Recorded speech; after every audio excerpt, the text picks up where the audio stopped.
ក្នុងលោកពាក្យពុកធ្ងន់ជាងលោកកាពុកជាអ្នកផ្ដល់សង្ខារគ្មានអ្នកណាស្មើពុកខ្ញុំឡើយពុកគឺជាព្រះជូនកូនហើយឆ្លងរកត្រើយទោះបីនឿយហត់ក៏ដោយពុកនៅឆ្លើយញញឹមជានិច្ចពុកជាអ្នកក្រត្រតរួចចិញ្ចឹមកូន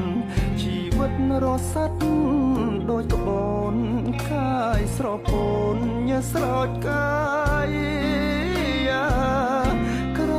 មកំដៅថ្ងៃកំឡាំងបដូរយកដុល្លារគុតគង់ប្រកាំងសិក្សាក្រែងវាសនាកូនផុតលំបាទឹកភ្នែកពុកហូ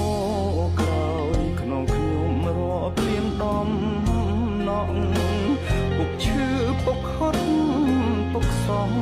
តែទ្រាំរួតដើម្បីកូនថ្លៃពុកមានជីវិតតែដូចជាស្គរផែនដីពុកអើយមិនដេចអាយុខ្លីមិនស្ដីឮកូនហើយទេអោទេវតាអើយហេតុអ្វីមិនប្រណីខ្ញុំពីមុនមានពុកជួបជុំពេលនេះខ្ញុំអស់ពុកហើយ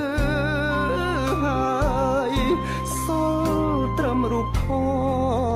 តកូនសួរពុកលែងតបឆ្លើ